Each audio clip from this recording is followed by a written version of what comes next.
Assalamualaikum warahmatullahi wabarakatuh. Saya Hernan Adam Srasanto dengan NIM C2C021019 dari kelas reguler A, mata kuliah Sistem Operasi. Ya, kali ini saya ingin menjelaskan sebuah materi tentang manajemen file. Langsung saja. Nah, di sini saya ingin menjelaskan topik pembahasannya terlebih dahulu. Yang pertama ada pengertian manajemen file. Yang kedua ada struktur manajemen file. Yang ketiga ada fungsi manajemen file. Yang keempat ada manfaat manajemen file. Yang kelima ada tipe manajemen file. Dan yang terakhir ada cara manajemen file. Ya, yang pertama ada pengertian manajemen file. Manajemen file adalah sistem untuk mengatur file ke dalam folder di komputer, serta menemukan, memindahkan, membuka, dan menyalin file yang ada. Program komputer yang mengontrol ruang yang digunakan untuk penyimpanan file dan menyediakan layanan seperti kontrol input atau output dan pengindeksan. Next, yang kedua ada struktur manajemen file. File memiliki strukturnya masing-masing. Dan fungsinya yang pertama ada jika urutan byte tidak tersuperul, maka sistem tidak mengetahui isi yang ada di dalam sebuah file. Yang kedua, file terbentuk oleh urutan record yang panjangnya hampir serupa dengan bantuan struktur internal yang ada di dalam. Operasi baca akan membaca record, sedangkan operasi write akan mengoutput serta overwrite tulisan yang ada pada record. Yang ketiga, ada file yang dihasilkan dari sebuah struktur organisasi tree. Record memiliki ukuran yang tidak sama dan harus mengandung file di satu posisi. Tree record nantinya akan dirapikan dan diurutkan sesuai kata kunci yang ada pada record itu sendiri. Next, selanjutnya ada yang ketiga ada fungsi manajemen file.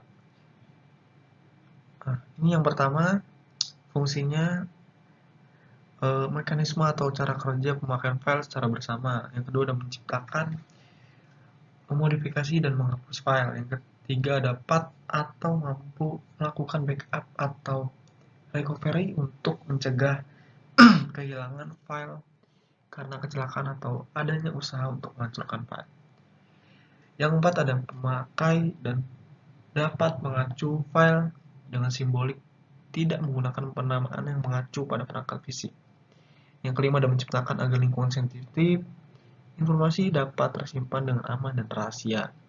Dan yang terakhir ada sistem file juga menyediakan interface user friendly. Next, selanjutnya manfaat manajemen file. Nah, yang pertama manfaatnya pembuatan file, memodifikasi file, bahkan penghapusan file. Yang kedua ada penggunaan file secara bersama. Yang ketiga dapat digunakan untuk backup dan merecovery data untuk mencegah terjadinya kehilangan data. Yang terakhir ada informasi dan data dapat disimpan dengan baik dan aman.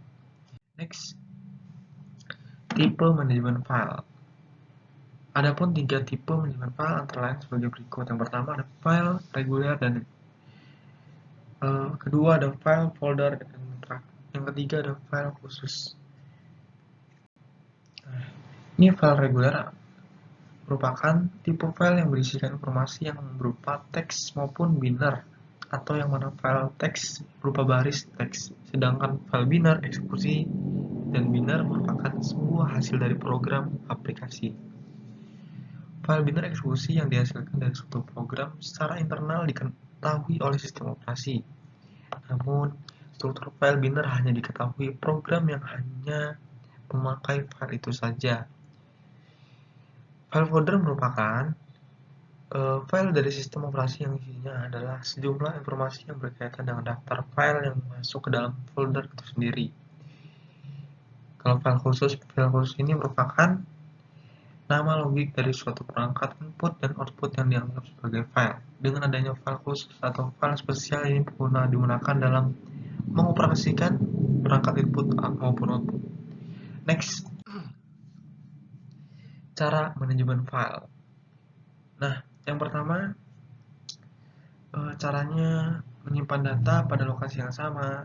Tujuannya adalah supaya file tidak bercampur dengan file lain, maka harus disimpan di dalam sebuah folder yang sama juga. Kedua, ada memisahkan penyimpanan berbagai jenis file. Jenis file harus disendirikan untuk mempermudah seorang dalam bekerja. Misalnya, file audio disimpan di tempat yang berbeda dari file surat. Dan terakhir ada menggunakan konversi file dalam berbisnis pasti terdapat file dengan kapasitas besar. Hal tersebut dapat dilakukan konversi file untuk memberikan ruang penyimpanan yang lebih efektif juga. Ya mungkin segitu saja. Sekian dari saya. Terima kasih. Wassalamualaikum warahmatullahi wabarakatuh.